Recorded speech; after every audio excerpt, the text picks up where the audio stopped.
हमारे विभिन्न ज्ञानवर्धक कार्यक्रम देखने के लिए आप हमें अभी सब्सक्राइब करें, बेल आइकन को प्रेस करें ताकि आप देख सकें हमारा कार्यक्रम सबसे पहले।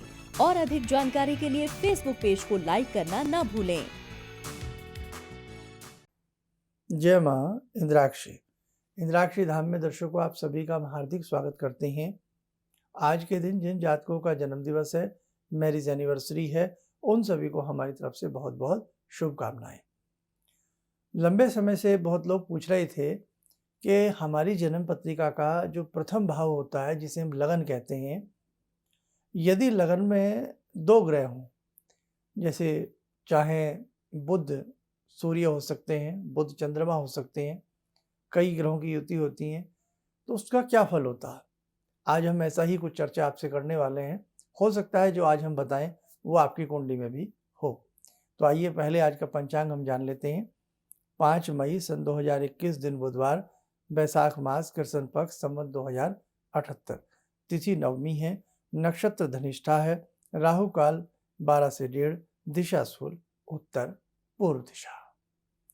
अब देखिए, जन्म पत्रिका में आप किसी की भी जन्म पत्रिका ले लें, उस जन्म पत्रिका का जो प्रथम भाव होता है, पहला जो खाना होता है, उसे हम लगन कहते हैं।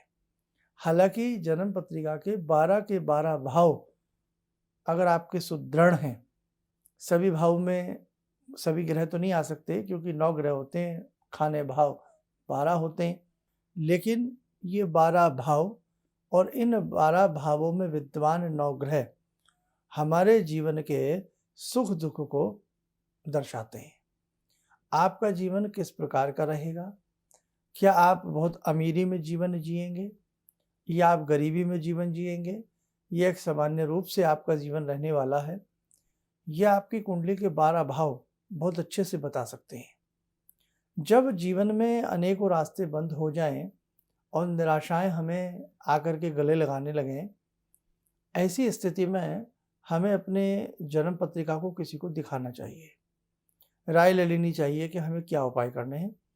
और यदि आपके पास जन्म पत्रिका नहीं है तो अपने हाथ की रेखा को दिखा लेना चाहिए। तो आइए अब मैं आपके लगन के हिसाब से कुछ 2 ग्रहों की युति बताता हूँ। यदि आपके लगन में ये 2 ग्रह हों तो उसका फल क्या होता है, ये 2 ग्रह हों तो उसका क्या फल होता है। जिज्ञासा के तौर पे, नॉलेज के तौर पे आप इस अंक को देखिएगा और समझिएगा। हो सकता है आपकी कुंडली ना हो, आपके बच्चे की आपके घर में हो, तो आप इन चीज़ों को लिख सकते हैं बाद में आराम से कार्यक्रम देख करके, और फिर मिलान कर सकते हैं उनको उस कुंडली के साथ। आइए हम प्रथम युति बता रहे हैं आपको, सुनिएगा। लग्न में ही सूर्य चंद्र जिनके हों, ये देखो कुंडली में सूर्य चंद्र लगन में बैठे हैं, तो ऐसे व्यक्ति को नेत्रों का रोग हो सकता है। क्रोधी स्वभाव ऐसे व्यक्ति का हो सकता है। अस्थिर संपत्ति ऐसी व्यक्ति की होती है, कभी संपत्ति रहती है और कभी संपत्ति नहीं रहती। चंचल स्वभाव का ऐसा व्यक्ति होता है। मस्तक में पीड़ा ऐसे व्यक्ति की हो सकती है। श्वास का रोगी हो सकता है, लेकिन बुद्धि चंचलता के साथ कुशाग्र भी होती है। कई बार ऐसे व्यक्ति बहुत ज़्यादा हठी भी होते हैं, यानी कि किसी बात पर जब वो अड़ जाएं, जिद पे आ जाएं, तो वो उनके मन से बात जाती नहीं। ऐसे व्यक्तियों को जल से भय भी होता है। ये मैं बहुत हल्का हल्का आपको बता रहा हूँ। ऐसे ही दूसरी युति देखिए, सामने आपकी कुंडली आ गई। चंद्र मंगल यदि आपके लगन में हो तो ऐसे व्यक्ति बहुत साहसी होते हैं, महत्वाकांक्षी होते हैं, रोमानी प्रेमी स्वभाव के होते हैं और ऐसे व्यक्ति दिखने में आकर्षित भी होते हैं। शस्त्र से जीवन में एक बार आघात होने की संभावना रहती है। पिता की सेहत के लिए कहीं न कहीं कमजोरी व्यक्त हो सकती है यदि दशम भाव भी ऐसी कुंडली का कमजोर हो। कहीं न कहीं हठ योग भी ऐसे व्यक्तियों के साथ होता है और वायु रोग से प्रकोपित ऐसे व्यक्ति हमने देखे हैं। एक कुंडली और देखिएगा, लगन में ही गुरु शनि आ गए हैं। गुरु शनि यदि किसी व्यक्ति की कुंडली में हो, भावुक होते हैं ऐसे व्यक्ति, ईमानदार होते हैं ऐसे व्यक्ति, ज्योतिष शास्त्र या किसी वैद्य कला में ऐसे व्यक्ति निपुण होते हैं। सदा कार्य करने वाले ऐसे लोग होते हैं। अल्प संतति ऐसे व्यक्तियों के यहाँ ज़्यादा होती है। 2 से अधिक बच्चे हो जाएं तो बात अलग है, लेकिन अल्प संतति ज़्यादा पाई जाती है। कई बार अगर ऐसा योग स्त्रियों की कुंडली में हो तो अक्सर ऐसी महिलाएं बीमार देखी जाती हैं, यानी कि किसी न किसी बीमारी से ग्रसित रहती हैं। एक नमूना और देखिए शुक्र और शनि का। यदि आपके लगन में शुक्र और शनि हो तो ऐसे व्यक्ति सफल नेता, सफल राजनेता भी होते हैं। भाषा को अच्छे से पकड़ने वाले, समझने वाले होते हैं। साहित्यिक प्रेमी होते हैं। ऐश्वर्यशाली प्रवासी होते हैं, यानी कि विदेशों में भी यदि प्रवास हो ऐश्वर्य के साथ होता है, अच्छे से रहता है। ऐसे व्यक्तियों की आयु दीर्घायु होती है यदि अष्टम भाव भी बलवान हो। अच्छे गणितज्ञ होते हैं। राजा से प्रजा से सम्मानित होते हैं, यानी कि अपने लोगों में सम्मानित भी होते हैं, ऐसा नहीं है। अच्छी विचारशील के धारा के लोग होते हैं, धर्मात्मा किस्म के होते हैं। व्यवहार कुशल होते हैं और अच्छी वार्ता करने वाले होते हैं। एक योग और देखिएगा, लगन में ही मंगल और बुध आ जाएं तो ऐसे व्यक्ति ईमानदार भी होते हैं, टॉकेटिव भी होते हैं और राजनीति में पटु होते हैं, यानी कि अच्छे कुशल होते हैं। संतति सुख ऐसे व्यक्तियों को अच्छा रहता है। अच्छे गणितज्ञ होते हैं, मीठा बोलने वाले होते हैं और राजनीति में भी ऐसे व्यक्ति अच्छा अपना स्थान प्राप्त करते हैं। कहने का भाव, ये तो आपकी जन्म पत्रिका में केवल 2 ग्रहों की युति है। एक और देख लीजिए, हम बता देते हैं आपको, वैसे ही सुन लीजिए जैसे अब आपने 3-4 कुंडली देखी है। लगन में ही सूर्य और बुध हो, लगन में ही सूर्य और बुध हो तो ऐसा व्यक्ति के अंदर अक्सर अपने विचारों को लेकर के उथल पुथल चलती रहती है। भावुक ऐसे व्यक्ति होते हैं, कामुकता भी कहीं ना कहीं ऐसे व्यक्तियों में पाई जाती है। और दूसरी बात, अपनी बात को ज़्यादा दर्जा देना ऐसे व्यक्ति को बखूबी आता है। कहीं ना कहीं ऐसे व्यक्ति धर्मात्मा भी होते हैं, मन के साफ होते हैं, दोस्तों का साथ देने वाले होते हैं, परिवार की जिम्मेदारी समझने वाले होते हैं। यानी कि कहीं ना कहीं अच्छी बातें भी ऐसे लोगों में बहुत होती हैं। कफ का इनमें प्रधानता रहती है, यानी कि कफ प्रवृत्ति के होते हैं। तनिक से क्षण भंगर में इन व्यक्तियों को क्रोध आ जाता है और तनिक सी बातों से ये प्रसन्न हो जाते हैं और तनिक सी संवेदनाओं से इनका हृदय हिल जाता है। तो ये तो मैंने आज जो आपको बताया ना, ये जरा सा बताया। ऐसे ही आपकी जन्म पत्रिका के पंचम भाव में क्या है, चतुर्थ भाव में क्या है, सप्तम भाव में क्या है, भाग्य भाव में क्या है, या क्या राशि है, तो पूरी जन्म पत्री पूरा मिला जुला स्टेटस बताती है कि आपके पास धन। अब जैसे बहुत लोग हमें फ़ोन करते हैं कि अच्छी जॉब कब मिलेगी, तो वो कुंडली का खाका बता देता है।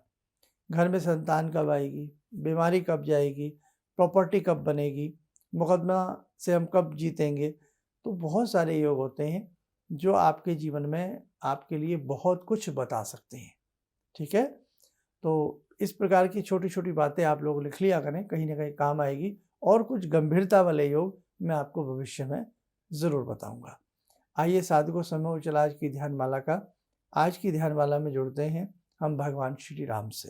ॐ रामो राजमणि सदा विजयते, रामं रमे संभजे, रामेण विहता निशाचरचमू, रामाय तस्मै नमः। रामानास्ति परायणं परतरं, रामस्य दासोऽम्यहम्। रामे चित्तलया सदा भवतु मे, भो राम मामुद्धर। राम रामेति रामेति, रमे रामे मनोरमे, सहस्रनाम तत्तुल्यं, राम नाम वरानने आदो राम तपोवनं दिगमनं हत्वा मृगं काञ्चनं वैदेहीहरणं जटायुमरणं सुग्रीवसंभाषणं बाले निग्रहणं समुद्रतरणं लङ्कापुरे दाहनं पश्चात् रावणकुम्भकर्णहननम् एतद्धि रामायणम्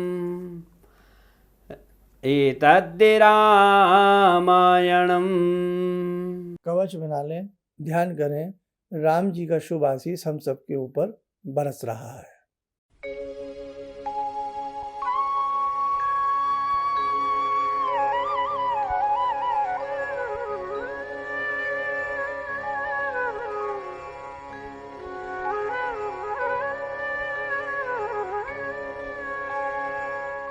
ओम बोलते हुए नेत्र खोलें। अगर किसी साधक की जन्म पत्रिका नहीं है तो कोई चिंता की बात नहीं। ऐसे व्यक्ति को अपने हाथ की रेखाएं दिखा करके अपना भविष्य जान लेना चाहिए, या आपके भविष्य में जो समस्याएं आ रही हैं उनका निदान आपको मिल सकता है हाथ की रेखाओं के आधार पर भी। लेकिन इसके लिए कुछ मंत्र साधनाएं, कुछ दान, कुछ ऐसी चीज़ें, रुद्राक्ष धारण करना, ये सब चीज़ें यदि आप अच्छे से प्रेम से करते हैं तो आपके जीवन में जो समस्याएं आ रही हैं वो निश्चित दूर होती हैं। एक खास संदेश, शाम को 7 बजे हम विशेष प्रकार की स्तुतियाँ इस महामारी को दूर करने हेतु प्रतिदिन आपके संग करते हैं। बीच बीच में कभी कभी गैप लेना पड़ता है, जैसे आज नहीं है, कल स्तुति रहेगी, तो शाम की 7 बजे की स्तुति से जुड़ना ना भूलें। और ये स्तुतियाँ किस लिए हैं? आपके स्वास्थ्य के लिए हैं, आपके आयुष्य के लिए हैं, विश्व में फैल रही इस महामारी को दूर करने के लिए हैं। इसलिए अधिक से अधिक संख्या में इन शाम 7 बजे की स्तुतियों से जुड़ना ना भूलें। अब जैसे हमने बात बता दी आपको, कल शाम को 7 बजे, यानी कि कल बृहस्पतिवार है, तो शाम को 7 बजे एक दिव्य स्तुति देंगे, उससे आप लोग जुड़ना ना भूलें। इन्हीं शब्दों के साथ हम अपनी वाणी को विराम देते हैं। जय माँ इंद्राक्षी। जहाँ तक मेरा व्यक्तिगत अनुभव रहा है, मैं फर्श पर पड़ा था, आज गुरुजी की कृपा से अर्श पर हूँ। गुरुजी ने एक मंत्र जब पहली बार मिला था तो मैं ऐसी परिस्थिति में गिरा हुआ था कि मेरे को ये लगता था कि मैं जिधर भी जाऊँ मेरे तरफ एक तरफ कुआं एक तरफ खाई वाली स्थिति मेरे साथ थी। और गुरुजी ने वहाँ उस वक्त तो मेरे को 2 मंत्र दिया कि इसका आप पाठ शुरू करो, और 2 दान की सामग्री बताई थी और उसको मैंने शुरू किया। और उसके बाद से उस वक्त से लेकर आज तक मैं फिर जिस स्थिति में था वो पीछे मुड़कर मैंने नहीं देखा। किसी भी समस्या के समाधान के लिए मिले प्रसिद्ध हस्तरेखा एवं वास्तु विशेषज्ञ प्रोफेसर धर्मेंद्र शर्मा जी से। नोट: शिविर में भाग लेने हेतु एवं व्यक्तिगत रूप से मिलने के लिए कॉल करने का समय सुबह 10 बजे से शाम 6 बजे तक। हमारे विभिन्न ज्ञानवर्धक कार्यक्रम देखने के लिए आप हमें अभी सब्सक्राइब करें, बेल आइकन को प्रेस करें ताकि आप देख सकें हमारा कार्यक्रम सबसे पहले। और अधिक जानकारी के लिए फेसबुक पेज को लाइक करना ना भूलें।